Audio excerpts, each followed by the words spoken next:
Jawa Tengah makin merah dari semula 8 daerah kini naik menjadi 13 daerah yang berstatus zona merah. Opsi mikro lockdown diterapkan guna mengunci pergerakan kegiatan masyarakat. Apa yang terjadi sebenarnya, bagaimana langkah yang lebih cepat dan konkret guna memutus mata rantai penyebaran COVID-19 sekaligus memastikan Vaskes, Alkes, dan Nakes tidak tumbang. Terhubung bersama kita lewat sambungan Zoom dari luar studio Gubernur Jawa Tengah Ganjar Pranowo. Assalamualaikum Pak Gubernur.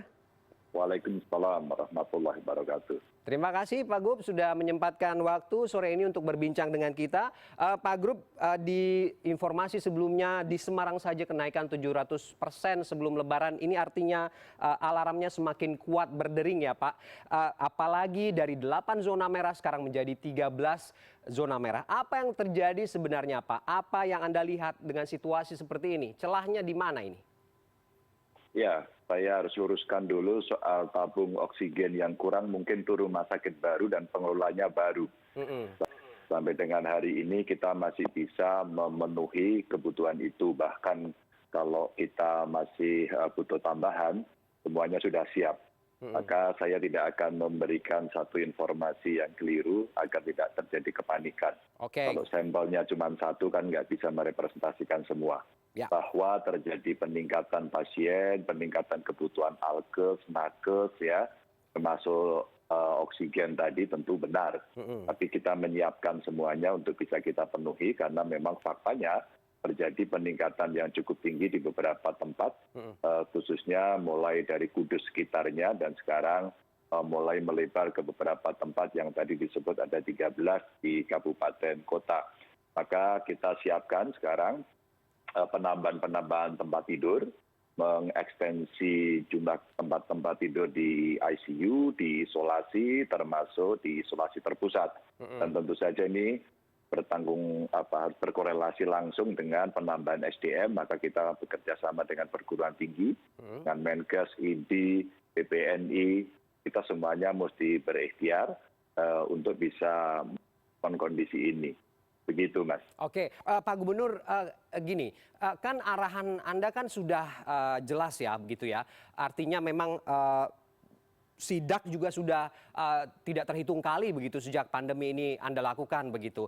Mungkin ya tidak Pak, kalau kemudian kepala daerah yang memiliki zona merah ini tidak menjalankan arahan Anda itu secara optimal sehingga ini memperburuk situasi. Menjawab ini bagaimana Pak?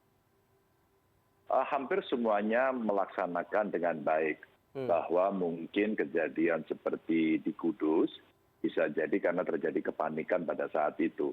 Pada saat Kudus terjadi kepanikan, sebenarnya kota Semarang sudah menyiapkan dukungan itu. Dan terbukti yang masuk kota Semarang umpama, ternyata juga lebih banyak bukan orang Semarang. Yang masuk di Solo umpama juga banyak orang yang tidak dari berKTP Solo ya, tapi ada Solo Raya, termasuk yang di Kabupaten Banyumas. Ini titik-titik yang saya mendapatkan laporan langsung dan wajar-wajar saja sebenarnya berganti, berpindah dan sebagainya.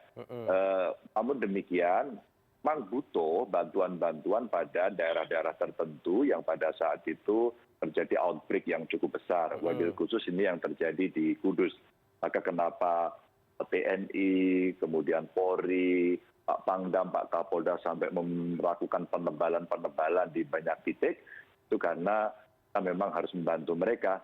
Inilah yang kita review sistemnya sepanjang mungkin, agar kemudian semua memang bersiap-siap menghadapi situasi penambahan yang cukup eksponensial ini. Oke, Pak Ganjar, distorsinya di mana sih Pak? Kita buka-bukaan saja, koordinasi dan komunikasi antara pemerintah pusat dengan daerah-daerah soal penanganan pandemi, khususnya di zona-zona yang memang dikatakan cukup beresiko ini masih belum bagus begitu ya, sehingga kemudian ada hal-hal yang tidak sinkron. Menjawab ini bagaimana Pak? Di mana kemudian bisa diambil titik balik untuk mempermudah semua sistem dan kerja orang-orang yang terlibat termasuk masyarakat itu sendiri? Saya kok tidak melihat situasi segawat statement Anda ya, mana yang tidak sinkron. Mungkin yang tidak sinkron itu ada beberapa kawasan saja yang kemarin muncul dan itu diusulkan oleh beberapa bupati wali kota yang ada di kawasan itu. Contoh nih ya, ketika satu kabupaten mengalami peningkatan, tentu kabupaten kota yang lain juga mesti siap-siap. Nah, pada saat kemudian 2 kabupaten mulai mengalami peningkatan, 3 kabupaten mulai peningkatan, ini ada 1-2 kabupaten yang masih stabil. Mudah-mudahan sih tidak meningkat begitu. Ketika kemudian tempat pariwisata ditutup, yang sini tidak nutup. Kemudian ketika kemudian di sini pemberlakuan katakan jam tutup umpama jam tutup malam itu jam berapa, di sini tidak. Ya. Ketika kemudian terjadi aglomerasi dan ada daerah yang sangat merah kemudian kita tidak menjaga di perbatasan secara bersama-sama, nah itu mungkin yang perlu dikoordinasikan. Tapi saya belum melihat distorsi-distorsi yang ada. Yang ada adalah Jawa Tengah memang tidak sedang baik-baik saja. Terjadi peningkatan dan kemudian kita mesti memanage itu. Dan para pengelola, pemegang otoritas memang harus membuat terobosan-terobosan. Tidak bisa kemudian duduk manis dan menunggu saja, termasuk tadi isu oksigen. Maka kemarin distributor kita datangi, tadi pabriknya saya datangi, karena kapasitasnya Jawa Tengah tidak terlalu banyak memang, maka dari Jawa Timur dan Jawa Barat, pabrik yang sama ini sudah siap suplai. Nah sekarang tinggal dari rumah sakit umpama, ya tinggal aja proaktif ya. Ya kalau kemarin trennya lancar, karena ya pasiennya segitu. Begitu terjadi peningkatan tinggi, ya manajemen saya manajemen di rumah sakitnya tidak bisa seperti yang kemarin. Mesti menyiapkan alternatifnya, kalau terjadi darurat apa yang mesti dilakukan. Masuk kemudian ketika rumah sakit penuh umpama, ya kita siapkan aja tenda di depannya, terus kemudian konversi tempat tidur ya. Yang semacam ini yang mesti dilakukan. Ya ada beberapa kemudian kabupaten kota yang masih mengizinkan boleh merayakan kegiatan ini itu. Kemarin langsung kita tegaskan pada saat rapat rutin setiap Senin saya bilang, oh Bapak Ibu ini tidak boleh ya. Kita bicara tidak boleh, tolong ditaati. Yang seperti ini hanya terjadi di 1-2. Relatif semuanya sih mengikuti. Oke, artinya saya ingin meminjam statement Anda, Jawa Tengah sedang tidak baik-baik saja, apalagi sekarang trennya klaster keluarga ini semakin tinggi ya Pak, dan juga dugaan varian baru ini semakin menyebar. Sehingga salah satu konsekuensinya adalah mikro lockdown yang secara tegas Anda sampaikan belum lama. Ini memastikan konsekuensi yang akan diterima dengan kebijakan ini seberapa siap begitu Pak? Bedanya apa dengan PPKM mikro yang dipertebal? Barusan Presiden Jokowi juga menyampaikan hal yang sama begitu. Begini, PPKM mikronya kan jalan ya.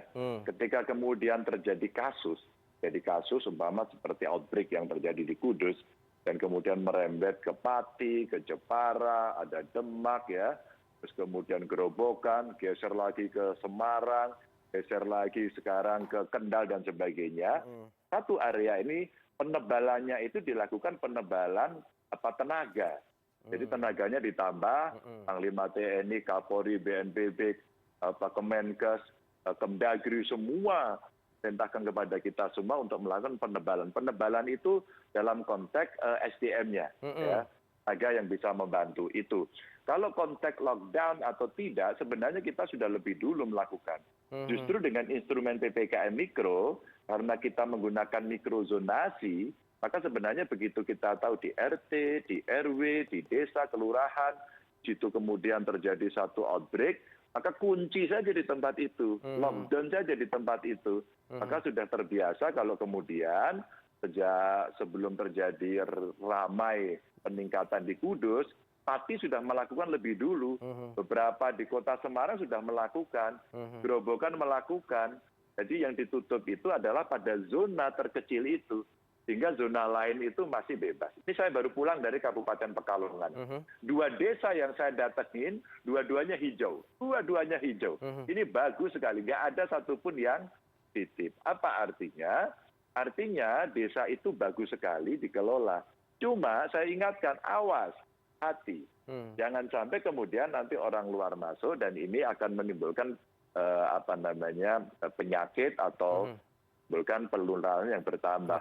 Maka terhadap daerah-daerah merah udah kunci aja tiap RT, ya, tiap RW. Kalau ada desa, satu desa Pun sekarang belum saya dengar satu desa dikunci semua, tapi beberapa RT dalam satu desa itu dikunci. Nah, ini sebenarnya konteks lockdown yang ada kita menggunakan lockdown mikro. Oke. Artinya tadi Anda mengisyaratkan bahwa instrumen SDM yang disiapkan ini pengawasannya sudah semakin kuat begitu.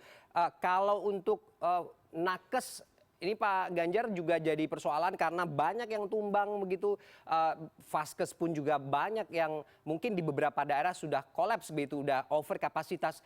Ini di Jawa Tengah secara umum seberapa bertahan kondisinya Pak? Ya, kemarin yang tumbang paling banyak ada di Kabupaten Kudus, 140 lebih, ya, kalau nggak salah sekitar 146. Ya tentu itu jumlahnya naik terus kemudian ada yang sembuh. Ya. Dari sejumlah itu kemarin alhamdulillah laporan terakhir semua sudah sembuh dan sudah bekerja kembali. Apa artinya? Kita merujuk kepada pengalaman sebelumnya ternyata para nakes memang sudah divaksin. Artinya juga vaksin ini cukup bisa melindungi. Meskipun kemudian tidak melindungi secara keseluruhan, ketika ada serangan, tubuh kita masih kuat.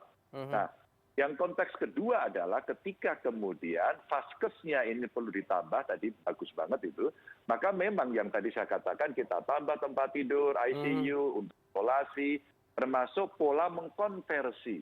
Jadi yang non-COVID dimasukkan untuk ke COVID, atau menambah tenda, dan mengubah manajemen yang ada di sana. Termasuk tadi itu Kota Semarang menyiapkan rumah sakit darurat, Solo juga ada yang bantuan dari Kasat disiapkan, Purwokerto atau Banyumas sekarang mengusulkan kepada kita, itu sebenarnya langkah-langkah antisipatif yang mungkin di publik dilihat ini sebuah kepanikan. Tapi menurut saya ini SOP yang benar. Maka pasti CNN suka saya kasih istilah Jawa Tengah sedang tidak baik-baik saja. Itu pasti Anda suka sekali. Tapi ini sekaligus untuk menunjukkan bahwa tidak boleh ada yang ditutup-tutupi berkaitan dengan data dan sebagainya. Maka terakhir kemudian pasti ada alkes, ya, obat, dan nakes. Ini pertanyaan paling bagus. Maka kami kerjasama dengan ID, PPNI, sekarang sudah masuk ke fakultas. Ya sudah, kalau sudah posisinya seperti ini, segera kemudian kita pengadaan. Seadanya sebisanya. Nah, yang lain dari mana? Awal-awal kejadian kami pinjemkan dari beberapa rumah sakit yang masih bisa menghandle. Ternyata di beberapa rumah sakit bagus, ya kita pinjemkan dokternya untuk kita kirimkan pada tempat-tempat yang memang membutuhkan. Tapi sekali lagi tanpa dukungan masyarakat, nanti penambahan ini juga akan bisa membuat lebih repot lagi. Maka kalau dukungan masyarakat bagus, 5M-nya berjalan, itu akan sangat membantu kami dan para nakes. Oke, Pak Ganjar, terakhir, anggaran paling penting Pak. Beberapa provinsi mengisyaratkan kalau anggarannya sudah habis gitu ya. Kemarin Jawa Barat kalau saya tidak salah dan DIY juga mengatakan itu. Jawa Tengah bagaimana Pak? Enggak, masih bisa. Sebenarnya kan ada 8% dari DAU yang disampaikan oleh Bu Menteri Keuangan agar kita gunakan saja. Umpama kemarin Kudus itu masih 0, maka kita perintahkan, Kudus gunakan. Waduh Pak, sudah habis di mana? Ya. Yang kedua, ini kan otonomi daerah. Kalau otonomi daerah, ya refocusing lagi. Memang banyak mungkin nih beberapa kepala daerah berpikir bahwa anggaran sudah pakai untuk Pak, belanja modal. Oh iya, tapi kalau situasinya darurat, Anda mesti refocusing lagi. Jadi jangan membuat sulit sendiri. Ini kita sampaikan dalam diskusi yang cukup keras. Jawa Tengah sampai hari ini masih aman, tapi pertanyaan Anda cukup bagus. Kami harus bicara the worst scenario. Maka kami menyiapkan beberapa langkah-langkah backup. Jadi kalau dibilang sudah kolaps, nggak kuat, kita masih bisa kok menghandle. Oke, kita yakini itu bahwa kesiapan dari pemerintah juga membuat masyarakat juga siap dengan apapun kebijakan, termasuk juga cakupan vaksinasi yang terus digencarkan ya Pak Ganjar ya. Singkat saja Pak. Ya, tentu saja hari ini kita genjot karena vaksinnya banyak dan Pak Menteri Kesehatan sudah bilang sampai dengan bulan Juli kita harus naik kapasitas sampai 300%, dan sekarang kita mulai genjot itu. Oke, komitmen itu yang dibutuhkan masyarakat khususnya di Jawa Tengah, afirmasi positif itu supaya kemudian bisa membuat kondisi semakin terkendali dan juga menekan penyebaran kasus COVID-19 khususnya di Jawa Tengah. Terima kasih Pak Gubernur, tetap sehat, terima kasih sudah bergabung dengan kita sore ini.